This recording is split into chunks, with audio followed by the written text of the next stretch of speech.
അനിലേട്ടൻ നമ്മുടെ ടീമിൽ വർക്ക് ചെയ്തിരുന്ന അനിലേട്ടന്റെ അവിടുത്തെ ഒരു സ്ക്രാപ്പ് ഷോപ്പ് ഉണ്ട് വിളിക്കുക. ആ സ്ക്രാപ്പ് ഷോപ്പിൽ വർക്ക് ചെയ്യുന്ന കിരൺ എന്ന് പറഞ്ഞിട്ടൊരു പയ്യനാണ്, ഒറീസ എന്നാണ്. അവനാണ് അവരുടെ ഇൻസ്പിറേഷൻ. അവനെ വെച്ചാണ് ഇവർ ഈ കഥാപാത്രം എഴുതിയത്. ലാസ്റ്റ് ഞാൻ അനിലേട്ടനോട് സംസാരിച്ചിട്ട് ആ സ്ക്രാപ്പ് ഷോപ്പിൽ പോയി നിന്ന് ആദ്യമൊക്കെ കുറച്ച് വെറുതെ നിൽക്കാൻ നോക്കിയെങ്കിലും പിന്നെ അവരുടെ അടുത്ത് പണിയെടുക്കും, അത് പണിയെടുക്കണം, നിർത്തിക്കാൻ പറ്റത്തില്ല എന്ന് പറഞ്ഞ് ഞാൻ അവിടെ കുറച്ചാൾ ഒരു എല്ലാ ദിവസവും വൈകുന്നേരം ഷൂട്ടിന് ശേഷം പോയി പണിയെടുക്കുമായിരുന്നു. അങ്ങനെ ബിസിനസ് ഐഡിയ ഒന്നും ചിന്തിച്ചിട്ടല്ല നമ്മളെ ഇറങ്ങി പോകുന്ന വഴിക്ക് ഓരോന്നും മനസ്സിലാക്കി എടുക്കലായിരുന്നു. ചെയ്ത് വന്നപ്പോൾ എല്ലാവരും ഫ്രീ ആയിട്ട് നിൽക്കുക, അവരൊപ്പം ഫുള്ളി കൊളാബറേറ്റീവായിട്ട് പങ്കെടുക്കുക എന്നുള്ളത്. ഒരു ഫിലിമിനെ ഓവറോൾ അപ്ഡേറ്റ് ചെയ്യാൻ ശ്രമിക്കുക. അതിൽ കൂടുതൽ നിന്ന് ഒരുപാട് നമുക്ക് പഠിച്ചെടുക്കാൻ പറ്റില്ല. അങ്ങനെ നിന്നാൽ മതി. കുറച്ച് പടങ്ങൾക്ക് ശേഷം അപ്പം തന്നെ മണിരത്നം സാറിന്റെ ഓഫീസിൽ ഒരു കോൾ വരും. അവരൊരു വെബ് സീരീസിൽ ടൈറ്റിലൊക്കെ ചെയ്തപ്പോഴാണ് ചെയ്ത് കഴിഞ്ഞ് ഇറങ്ങിയപ്പോഴാണ് മനസ്സിലായത് ഇത്രയും ചെയ്ത് ഇപ്പൊ തന്നെ ഇത്രയും പിടിച്ചിരിക്കും. ഇപ്പം എന്തെങ്കിലുമൊക്കെ ചെയ്ത് നോക്കാന്ന് പറഞ്ഞാൽ പിന്നെ പഠിക്കാൻ നോക്കുന്നത് ചെയ്യുന്നത്.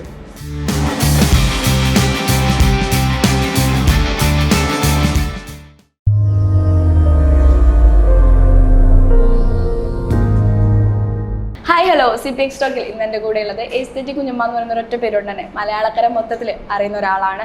ഇപ്പോൾ ഇതാക്കണം പുതിയ ഇറങ്ങിയ ഏറ്റവും ലേറ്റസ്റ്റ് ആയി ഇറങ്ങിയ ലിറ്റിൽ ഹാർട്ട്സ് എന്ന ചിത്രത്തിൽ ഒരു ഗംഭീര വേഷം ചെയ്തുകൊണ്ട് വീണ്ടും നമ്മുടെയൊക്കെ ഫേവറേറ്റ് ലിസ്റ്റിലേക്ക് മുന്നോട്ട് വരികയാണ്. നമുക്ക് വെൽക്കം ചെയ്യാം Arun Ajikumar. Welcome to CPX talk. Okay, ഹാപ്പിയാണോ, സുഖമാണോ, എന്താണ് ഇപ്പോഴത്തെ ഒരു അവസ്ഥ? ഭയങ്കര സന്തോഷം. ഞാനും ഇപ്പം കഴിഞ്ഞ 2 ദിവസമായിട്ട് തിയേറ്റർ വിസിറ്റ് പരിപാടികളൊക്കെ ചെയ്യുന്നുണ്ടായിരുന്നു മൊത്തം ടീമിന്റെ ഒപ്പം. ഭയങ്കര ആൾക്കാരൊക്കെ ഭയങ്കര സന്തോഷിച്ച് പടം കാണുന്നത്, സീനൊക്കെ കണ്ട് കൈയടിക്കുകയും ചിരിക്കുകയൊക്കെ കാണുന്നത്. ഞാനിതുവരെ അങ്ങനെ സ്ഥാനം ഞാൻ പോയി കൈയടിച്ചിട്ടുണ്ടെങ്കിലും സ്വന്തം ഒരു സീനൊന്നും കിട്ടുന്ന ഇതുവരെ കണ്ടിട്ടില്ല. മൊത്തം പടവും ആൾക്കാർ ഇഷ്ടപ്പെടുന്നത് കാരണം ഭയങ്കര സന്തോഷം. അവിടെ ഓഡിയൻസിൽ നമ്മൾ ഫസ്റ്റ് സ്റ്റുഡൻസിന്റെ കൂടെ ആയിരുന്നു. അപ്പൊ ഞാൻ കുട്ടികളൊക്കെ ഭയങ്കര ചിരിയാണ്. അരുണിന്റെ ഓരോ സീൻ വരുമ്പോഴും ഭയങ്കര ചിരിയാണ്. ഞങ്ങൾ ചിരിക്കുന്നു. അപ്പോഴത്തെ കുറച്ച് ഏജ്ഡായുള്ള എല്ലാ പ്രായക്കാരും അരുണിന്റെ സ്ക്രീനിൽ കാണുമ്പോൾ ചിരി വരുന്നുണ്ട്. ആ ഒരു ഓരോ സീൻസ് കാണുമ്പോഴും ആ ഒരു ചിരി. എനിക്ക് അവരുടെ ഒരു റെസ്പോൺസ് ഒക്കെ ഉണ്ടായിരുന്നു. കുട്ടികളൊക്കെ സംസാരിച്ചിട്ടുണ്ടായി. അത് കഴിഞ്ഞിട്ട് എല്ലാവരും നമ്മൾ സമിതിയിലെ കണ്ട അത് കഴിഞ്ഞ് ഇറങ്ങിയപ്പോ എല്ലാവരും കൊള്ളാം, നല്ല രസമുണ്ട് എന്നൊക്കെ പറഞ്ഞായിരുന്നു. എനിക്ക് അവര് എന്താ ശരിക്കും തോന്നിയെന്ന് അറിയില്ല, പക്ഷെ അവര് ഭയങ്കര ഹാപ്പി ആയിരുന്നു. ആ പിന്നെ ഇങ്ങനത്തെ ലുക്കാ നമുക്ക് ആ ലുക്കാണ് തോന്നുന്നു. ആ എന്തുകൊണ്ടായിരിക്കും അങ്ങനെ കാസ്റ്റ് ചെയ്തിട്ടുണ്ടായിരുന്നു ചോദിച്ചിട്ടുണ്ടായിരുന്നു. ഇല്ല, ഞാനിങ്ങനെ നോർമലായിട്ട് തന്നെ നിൽക്കുമായിരുന്നു. അങ്ങനെ ഒരു ലുക്കിൽ വ്യത്യാസം വരുത്താൻ പോലെ എനിക്കറിയില്ല. അത് ഞാനിങ്ങനെ ഷെയ്നിന്റെ അടുത്ത് ഇങ്ങനെ പറയുന്ന കൂട്ടത്തിൽ ഇങ്ങനെ പറഞ്ഞു എനിക്ക് എന്തെങ്കിലും ഒരു ചാൻസ് കിട്ടുവാണെങ്കിൽ പറയണം എന്നൊക്കെ പറഞ്ഞു വെച്ചിട്ടുണ്ടായിരുന്നു. ഷെയ്ൻ എന്റെ സ്കൂളിൽ സീനിയറായിരുന്നു. അപ്പം ഷെയ്നാണ് എപ്പോഴും ഒരു പരിപാടി വന്നപ്പോഴത്തേക്കും സാന്റി ചേച്ചിയുടെ പറഞ്ഞു അവർ ഓൾറെഡി ഏതൊക്കെയോ എന്റെ പടം പൂക്കാലമൊക്കെ കണ്ടിട്ടായിരുന്നു.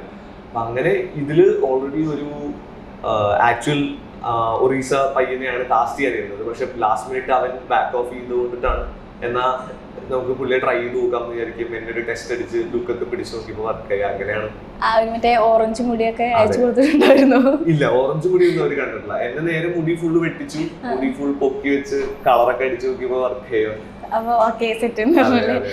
ഈ ഒരു ഇതിന്റെ ബാക്കിൽ കുറെ ഹാർഡ് വർക്ക് ഉണ്ടാവുമല്ലോ ഇങ്ങനെ ഒരു ക്യാരക്ടറിനെ ഇത്രയും സക്സസ് ആക്കി എടുക്കണമെങ്കിൽ. അത് ലുക്ക് വൈസ് ആയാലും ഇപ്പൊ മേക്കപ്പ് വൈസിലും നിങ്ങൾ കുറെ ഹാർഡ് വർക്ക് ചെയ്തിട്ടുണ്ടാവും. ആൻഡ് ഇപ്പൊ ഡയലോഗ്സ് പറയുന്നതായാലും ഭയങ്കരമായിട്ട് ഹാർഡ് വർക്ക്. എന്തൊക്കെയായിരുന്നു ഇതിന്റെ ബാക്കിൽ ചെയ്ത പ്രിപ്പറേഷൻസ്? ഇപ്പൊ പടം തുടങ്ങുന്ന സമയത്ത് ആൻഡ്രൂ ചേട്ടൻ, ബി ചേട്ടൻ ഡയറക്ടേഴ്സ് അവരുടെ അടുത്ത് ജസ്റ്റ് കട്ടപ്പനയിലേക്ക് വന്നു, നമുക്ക് പിന്നെ നോക്കാം, മുടിയൊക്കെ വെട്ടിട്ട് ഇങ്ങനെ പോകുന്നു എന്നാ പറഞ്ഞു. ഞാനങ്ങ് പോയതിനു ശേഷമാണ് കൂടുതൽ പോകുന്ന വഴിയാണ് സ്ക്രിപ്റ്റ് വായിക്കുന്നതും കൂടുതൽ പരിപാടികൾ മനസ്സിലാക്കി എടുക്കുന്നതും. അവിടെ ചെന്നിരിക്കുമ്പോഴാണ് ഇവരിങ്ങനെ നമുക്ക് ഇങ്ങനെ ഒരു ക്യാരക്ടർ ആക്ച്വലി ഉണ്ട്. ഇവിടുത്തെ കട്ടപ്പനയിൽ തന്നെ അനിലേട്ടൻ നമ്മുടെ ടീമിൽ വർക്ക് ചെയ്തിരുന്ന അനിലേട്ടന്റെ അവിടുത്തെ ഒരു സ്ക്രാപ്പ് ഷോപ്പ് ഉണ്ട് വിളിക്കുക.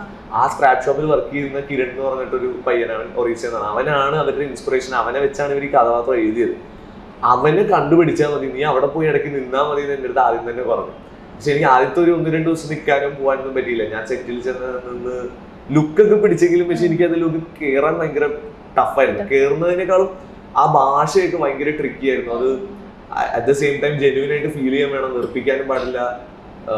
എനിക്കങ്ങനെ ഭയങ്കര അടിപൊളിയായിട്ട് ഹിന്ദി പറയാൻ അറിയില്ല, പക്ഷെ ഇതൊരു പ്രോപ്പർ ബാലൻസ്. ഡയലോഗൊക്കെ ഭയങ്കര അച്ചടി മലയാളം ഡയലോഗ്സ് ആയിരുന്നു. ഭയങ്കര സാഹിത്യ മലയാളം സംസാരിക്കുന്ന ഒരു പയ്യനാണ്.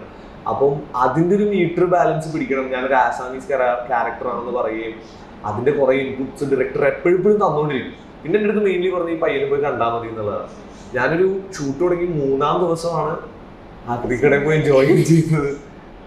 ഞാൻ പ്രിപ്പറേഷന്റെ ഭാഗമായിട്ട് എനിക്ക് ആദ്യമൊക്കെ ഭയങ്കര ഫ്രസ്ട്രേറ്റഡ്. എനിക്കൊന്നും പിടിക്കാൻ പറ്റുന്നില്ല, മീറ്റർ കിട്ടുന്നില്ല എന്നൊക്കെ ഉള്ള പേടി. അപ്പൊ ഡയറക്ടേഴ്സ് ഒന്നും കുഴപ്പമില്ല, കാം ഡൗൺ, നമുക്ക് പിടിക്കാം എന്നൊക്കെ പറഞ്ഞ് ലാസ്റ്റ് ഞാൻ അനിലേട്ടനോട് സംസാരിച്ചിട്ട് ആ സ്ക്രാപ്പ് ഷോപ്പിൽ പോയി നിന്ന് ആദ്യമൊക്കെ കുറച്ച് വെറുതെ നിൽക്കാൻ നോക്കിയെങ്കിലും പിന്നെ അവരുടെ അടുത്ത് പണിയെടുക്കും, വന്ന് പണിയെടുക്കണം, നിർത്തി നിൽക്കാൻ പറ്റത്തില്ല എന്ന് പറഞ്ഞ് ഞാൻ അവിടെ കുറച്ചാൾ ഒരു എല്ലാ ദിവസവും വൈകുന്നേരം ഷൂട്ടിന് ശേഷം പോയി പണിയെടുക്കുമായിരുന്നു. ജസ്റ്റ് എന്നെ കൊണ്ട് പറ്റുന്ന കുറച്ച് അവിടെ എവിടെയൊക്കെ എടുത്തു വെക്കൽ പരിപാടി. പക്ഷെ ആ സമയത്ത് ഞാൻ മനസ്സിലാക്കിയ ഒരു സംഭവം എന്ന് പറഞ്ഞാൽ ഈ കിരൺ എന്ന് പറഞ്ഞ പയ്യൻ ഭയങ്കര നല്ല മലയാളം സംസാരിക്കും, എന്നേക്കാൾ നല്ല മലയാളം സംസാരിക്കും.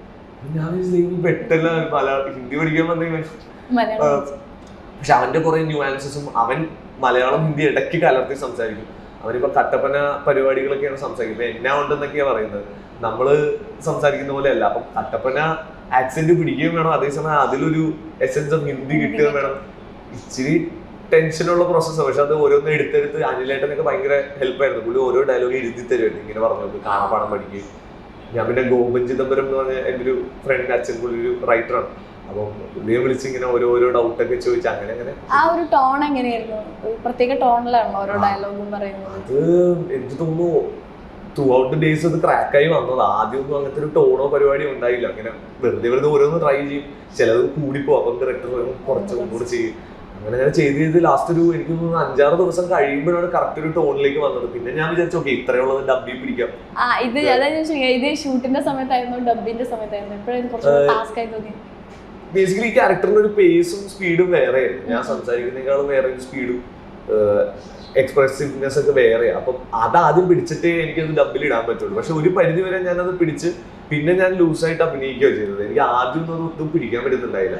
പിന്നെ ഞാൻ എനിക്ക് ഇഷ്ടമുള്ള ഒരു ഭാഷ കണ്ടുപിടിച്ച് അതിൽ ചെറിയ ഹിന്ദിയൊക്കെ കയറ്റി അങ്ങനെയാണ് ഇത് മോൾഡ് ചെയ്തെടുത്തത്. പക്ഷെ അത് എല്ലാവരും ഭയങ്കര സപ്പോർട്ടീവ് ആയിരുന്നു. വിഷയം ചേട്ടനാണെങ്കിലും ഡയറക്ടേഴ്സ് ഒക്കെ ആണെങ്കിലും അവര് ഒന്നുകൂടെ ടേക്ക് ചെയ്ത് ബ്രേക്ക് ചെയ്ത് നമ്മുടെ അടുത്ത് ഇത് ഒന്നുകൂടെ പിടിച്ചോ എന്നൊക്കെ പറഞ്ഞ് അതുകൊണ്ട് സുഖമായിട്ട് വരും. പിന്നെ അത് ഡബിൽ ഞാൻ ഒന്നുകൂടെ കറക്റ്റ് ചെയ്ത് പ്രോപ്പർലി ചെയ്യാനാണ് ശ്രമിച്ചത്. സെറ്റിൽ നിന്ന് അത്രയും സമയം മറ്റൊടത്തും കൂടെ നിന്നിട്ടുണ്ടായിരുന്നു അല്ലേ? ഡബിങ്ങിലാണ് വൈകുന്നേരം. അവിടെ അതിനേക്കാളും ഫൺ ഇൻസിഡന്റ് എന്ന് പറഞ്ഞാൽ ആക്രിക്കട നേരെ ഓപ്പോസിറ്റ് ബേബി എന്ന് പറഞ്ഞൊരു ചേട്ടൻ ചായക്കട. എൻ്റെ അടുത്ത് അനിലേട്ടൻ പറഞ്ഞു നിന്റെ ഫൈനൽ ടാസ്ക് എന്ന് പറഞ്ഞാൽ നീ ആ ചായക്കടയിൽ പോയി ജോയിൻ ചെയ്യും, പണിക്ക് കയറാനെന്ന് പറഞ്ഞ് സംസാരിക്കും.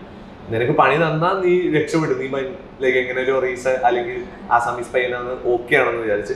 അപ്പൊ ഞാൻ അങ്ങനത്തെ ഒരു ലുക്കിലേക്കാണ് നിൽക്കുന്നത്. ഞാൻ പോയി ഇങ്ങനെ അനിലേട്ടൻ എന്നെ ഇൻട്രൊഡ്യൂസ് ചെയ്തു, ഈ പയ്യൻ അടിപൊളിയാണ്, ഇവൻ ചെയ്തോളും, ചായയൊക്കെ അടിക്കും എന്നൊക്കെ പറഞ്ഞപ്പോൾ ഈ പുള്ളി ബേബി ചേട്ടൻ എന്നെ വന്നിട്ട് ഇങ്ങനെ ഫുള്ളൊന്നും നോക്കിയിട്ട് നല്ല ഐശ്വര്യമുള്ള പയ്യനായിട്ടാ, നിനക്ക് മലയാളം ഞാൻ മലയാളം എന്നൊക്കെ പറഞ്ഞാൽ നിന്ന് അങ്ങനെ പുള്ളി എന്നെ വെച്ചിട്ട് കുറെ കാര്യമൊക്കെ പ്ലാൻ ചെയ്ത് അവിടെ പിന്നീട് എന്തോ വലിയ ചായക്കട ഏരിയ പോലെ സെറ്റപ്പ് ഒക്കെ ചെയ്തു എന്നൊക്കെയാണ് ഞാൻ അറിഞ്ഞത്. ഞാൻ വരും, എനിക്ക് 450 രൂപ പെർ ഡേ തരാം എന്നൊക്കെ പറഞ്ഞ എൻ്റെ അടുത്ത് എന്നെ പുള്ളി ഫുള്ള് വിശ്വസിച്ച് കടയിൽ കൊണ്ടുപോയിട്ട് എങ്ങനെ ചായ ഇടുന്നത്, ഷെയ്ക്ക് അടിക്കണം, ഷാർജ ഷെയ്ക്ക് അടിക്കണം. എൻ്റെ ഒരു ദിവസം വീട്ടിൽ കൊണ്ടുപോയി പുള്ളിയുടെ രാത്രി. എനിക്ക് അപ്പോഴേക്ക് ഭയങ്കര വിഷമവും പേടിയുണ്ടായിരുന്നു, ദൈവമേ എങ്ങനെ കണ്ടുപിടിച്ച നാട്ടുകാരെന്നെ പിടിച്ച് ഇടിക്കുമല്ലോ. പക്ഷെ അങ്ങനെ പറ്റിക്കൽ പരിപാടി അല്ലെങ്കിലും എനിക്ക് അതൊരു എക്സസൈസ് പോലെയാണ് തോന്നിയത്. പുള്ളിയോടൊപ്പം പോയി പുള്ളി എന്നെ വീട്ടിലൊക്കെ കൊണ്ട് പരിചയപ്പെടുത്തിങ്ങനെ അങ്ങനെയാണ് നമ്മുടെ പുതിയ പയ്യനെ ജോയിൻ ചെയ്യും, മൺഡേ ജോയിൻ ചെയ്യും എന്നൊക്കെ പറഞ്ഞപ്പോൾ ആ മോൻ എന്തോ ചെറിയ ഡൗട്ട് ഉണ്ടായിരുന്നു, പുള്ളി എന്നെ ഇങ്ങനെ നോക്കുന്നുണ്ട്. പക്ഷെ അത് അങ്ങനെ കൺവിൻസിങ് പിന്നീട് പറഞ്ഞു മനസ്സിലാക്കി ലാസ്റ്റ് പറഞ്ഞില്ല അങ്ങനെ, അല്ലെങ്കിൽ പുള്ളി എന്നെ കൊന്നുകളഞ്ഞ അങ്ങനത്തെ കുറെ ഹാർഡ് വർക്കിലൂടെയാണ് ഇങ്ങനെ എത്തിയതെന്നല്ലേ. അത് ഞാൻ എപ്പോഴും ചിന്തിക്കുന്ന ഒരു കാര്യം, ഇപ്പൊ ഈ സിനിമ ഇറങ്ങി കഴിഞ്ഞപ്പോഴും നമ്മൾ എന്തുകൊണ്ടായിരിക്കും ഈ ബാക്കി ഇപ്പൊ തമിഴ് ആർട്ടിസ്റ്റ് കുറെ ഉണ്ട്, അവരൊക്കെ മലയാളം പറയുമ്പോൾ തോന്നാത്തൊരു ചിരി എന്തുകൊണ്ടായിരിക്കും? ഈ ബംഗാളീസിന്റെ ഏത് സിനിമയിൽ എടുത്താലും അങ്ങനെ കൂടുതൽ അവർ മലയാളം പറയുമ്പോൾ നമുക്ക് അതിലൊരു ഹ്യൂമർ കണ്ടെത്താൻ പറ്റുന്ന എന്തുകൊണ്ടായിരിക്കും ചിന്തിച്ചിട്ടുണ്ടാവും? അത് എനിക്കറിയില്ല. ചിലപ്പോൾ എനിക്ക് തോന്നുന്നു ആൾക്കാർക്ക് പൊതുവെ എല്ലാവരും മൈൻഡ് സെറ്റ് വെച്ചിട്ടും ഒരാൾ മിസ്റ്റേക്ക് വരുത്തുമ്പോഴത്തേക്ക് ആൾക്കാർ ഭയങ്കരമായിട്ട് എൻജോയ് ചെയ്യും. അപ്പൊ എന്തും ആയിക്കോട്ടെ ചെറിയൊരു മിസ്റ്റേക്ക് അത് ആൾക്കാർ പോയിന്റ് ഔട്ട് ചെയ്യാനും എൻജോയ് ചെയ്യുമ്പോൾ അവർക്ക് കിട്ടുന്നൊരു ഫൺ വേറെ തന്നെ. അപ്പം നമ്മളിപ്പോ ഒരാൾ സംസാരിക്കുമ്പോൾ ചെറിയ മിസ്റ്റേക്ക് വരുമ്പോൾ അത് കറക്റ്റ് ചെയ്യും, എന്താണ് സംസാരിക്കുന്നത് പറയുമല്ലോ. ആ ഒരു ദേ ആർ വെരി കോൺഫിഡന്റ്, അവർ ട്രൈ ഔട്ട് ചെയ്യും സംസാരിക്കാൻ. എന്ത് ലാംഗ്വേജ് ആണെങ്കിലും അവർ ഭയങ്കര കോൺഫിഡൻസ് സംസാരിക്കും. നമ്മൾ ചിലപ്പോൾ തമിഴ്നാട്ടിൽ പോയിട്ട് ഭയങ്കര കോൺഫിഡൻസ് തമിഴ് പറയൂലായിരിക്കും, നമ്മളിങ്ങനെ അറിയില്ലാത്ത. ഇവര് ട്രൈ ചെയ്യുമ്പോൾ വരുന്ന ചെറിയ ചെറിയ ബ്ലോക്കിങ് നമ്മൾ എൻജോയ് ചെയ്ത് ചിരിക്കുന്നതാണെന്നാണ് ഞാൻ വിശ്വസിക്കുന്നത്. ചിലപ്പോൾ അതായിരിക്കും സക്സസ്ഫുൾ.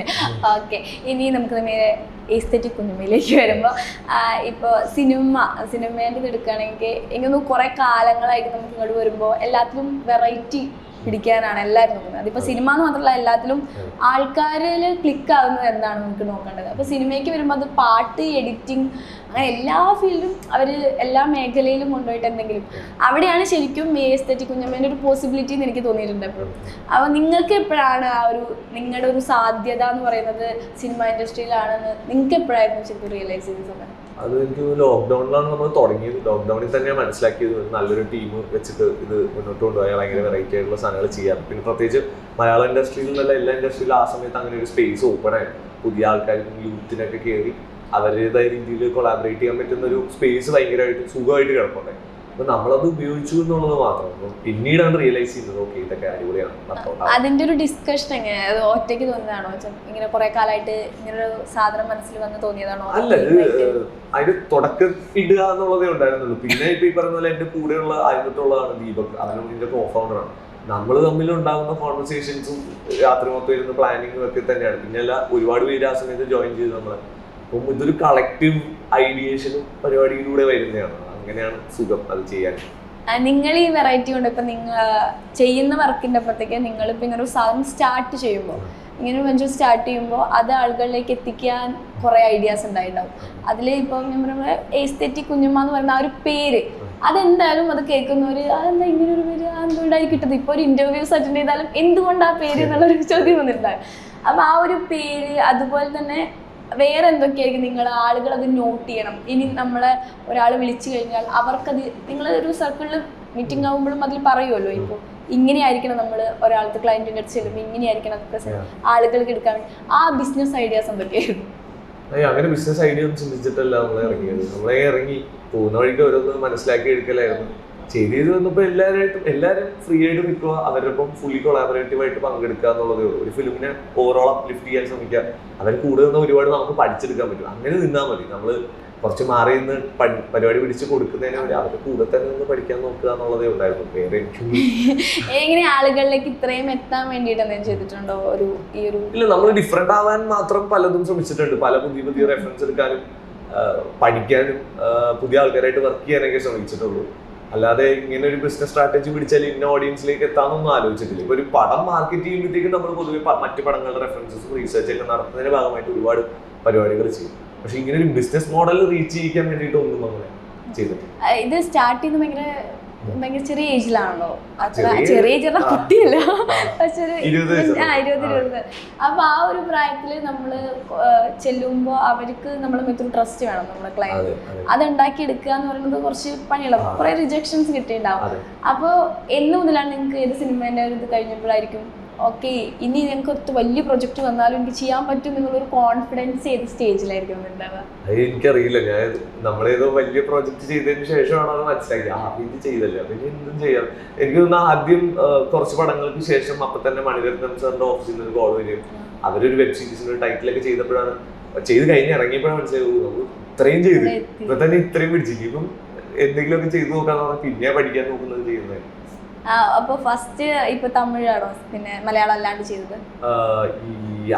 ആദ്യം തമിഴ്, അത് കഴിഞ്ഞ് തെലുങ്ക്. പക്ഷെ മലയാളമാണ് ബേസ്. അത് എങ്ങനെ മലയാളത്തിന്റെ ഏതെങ്കിലും കണ്ട് പോസ്റ്റ് കണ്ട്? ഉറപ്പായിട്ടും നമ്മൾ ഈ ഫാൻ മെയ്ഡ് പോസ്റ്റേഴ്സ് ഒക്കെ ഇട്ട് കണ്ടിട്ടാണ് പലരും നമ്മൾ അപ്രോച്ച് ചെയ്തത്. പിന്നെ മലയാളത്തിൽ 1-2 പടങ്ങൾ ആ സമയത്ത് ചെയ്ത് വെച്ചിട്ടൊക്കെയാണ് ആൾക്കാർ.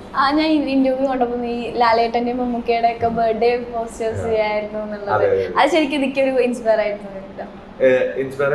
ഇൻസ്പിറേഷൻ ആണോ ഈ ഇപ്പോ എസ്തെറ്റിക് കുഞ്ഞമ്മ എന്ന് പറയുന്ന ഒരു വെഞ്ചർ സ്റ്റാർട്ട് ചെയ്യാൻ? ഉറപ്പായിട്ടും അത് ചെയ്യുന്നത് തന്നെ അതിന്റെ ഒരു ഡിസൈൻ ആസ്പെക്ട് പുറത്തുകൊണ്ടുവരാൻ ഒരുപാട് ഓഡിയൻസിനെ ക്യാപ്ചർ ചെയ്യാൻ വേണ്ടിയിട്ടുള്ള ഭയങ്കര രസകരമായുള്ള എഡിറ്റ് ഒക്കെ ചെയ്യാന്നുള്ളൊരു ആഗ്രഹം കൊണ്ടിട്ടാണ് ചെയ്യുന്നത്. അവർ നല്ല ഫാൻ ബേസ് ഉള്ള ആക്ടേഴ്സ് ഉണ്ട്. നമ്മുടെ കഴിവ് കാണിക്കാൻ പറ്റിയൊരു സാധനം കൂടിയാണ് അതുകൊണ്ട് ചെയ്യുന്നത്.